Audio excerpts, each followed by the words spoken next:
Okay, example 1 for complex conjugates. Show that for all complex numbers z1 and z2, that z1 plus z2 quantity conjugated is the same as z1 conjugated, the conjugate of z1 plus the conjugate of z2. All right.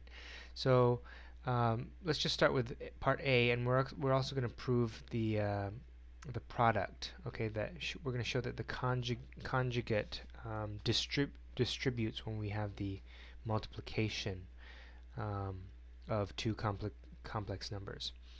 So this is really proving the properties that we discussed in the previous video.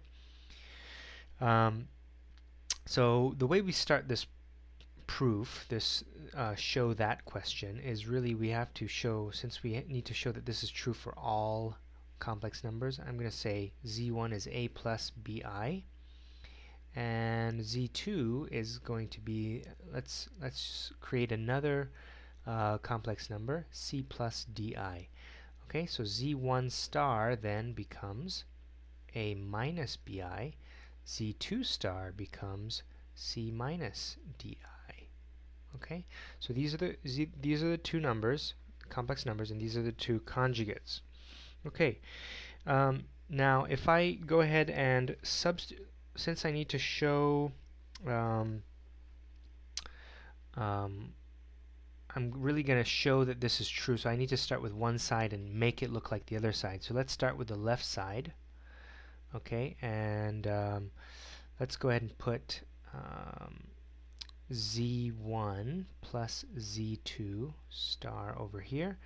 Well, that becomes really, if I add these two, that becomes a plus bi plus, okay, z2 is c plus di, isn't it? Okay, so all I've done here is substituted. Now I can rearrange these terms, so this becomes so that I have the i's together, the imaginary parts, and the real parts together. So this becomes a plus c, okay, plus, and I can group the imaginary parts together. This becomes b plus d, and I'm going to factor out the I. So this is really the same as what's inside here, and I'm going to conjugate that. Okay, so now I have another complex number in terms of these four variables that I created up here. So the conjugate of this then is really just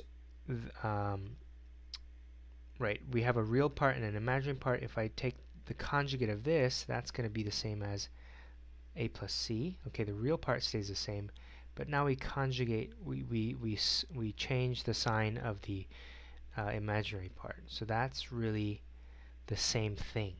Okay, I have applied this conjugate here. Okay, now if I want, remember my goal is to get z1 star and z2 star. So I need to somehow get this and this in my expression. Okay, so if I were to expand everything out again, I would get a plus c, okay, minus bi, okay, expanding this, minus di. Okay, so now I have a minus bi here, regroup those, plus c minus di, and you can see where this is going. I'm getting closer to this plus this, okay, and that's really what I've done right here.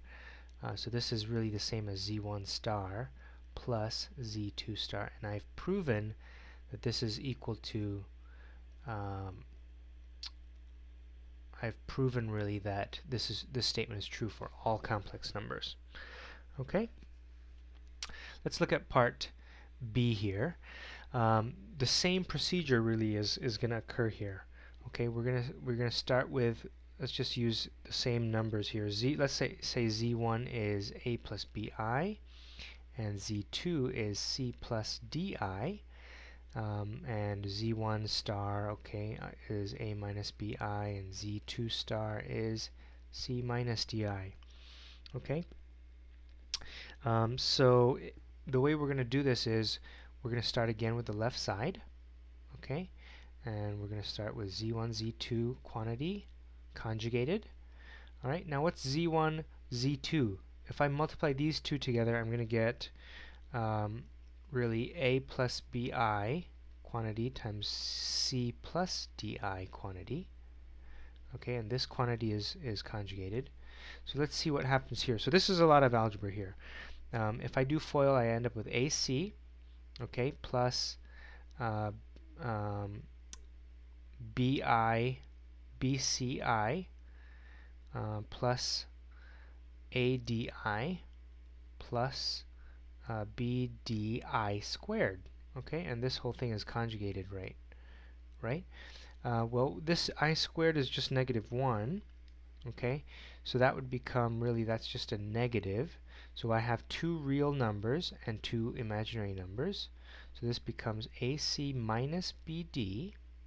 Okay, and if I factor out the I here, I end up with BC plus AD quantity I times I, and that's starred. Okay, so I'm getting a little bit closer. I want to get this group together and this group together. Okay, so let's see what happens now if I, oops, this should be, we should have another quantity sign there. Okay, if I conjugate this whole thing, this becomes AC minus BD minus BC plus ADI. Okay, so I've now conjugated that, and I could just distribute this all out. Okay, I could distribute this all out, but let's go ahead and work with this side. Okay, remember, we can prove by using both sides independently and getting to the same result. Okay, so let's try and work with the right hand side now, since it looks like this might be a little bit easier. Okay, so this side, if I take the conjugate of this, this becomes A minus BI times the conjugate of this, which is C minus DI. I FOIL that, I get AC minus BCI minus ADI plus BDI squared. That's going to become minus, okay? And so now we have AC minus BD, okay? And these are both negative, so I have minus. I could distribute that out, right? And I end up with BC plus ADI. So this term, so I've reached the same kind of result, okay?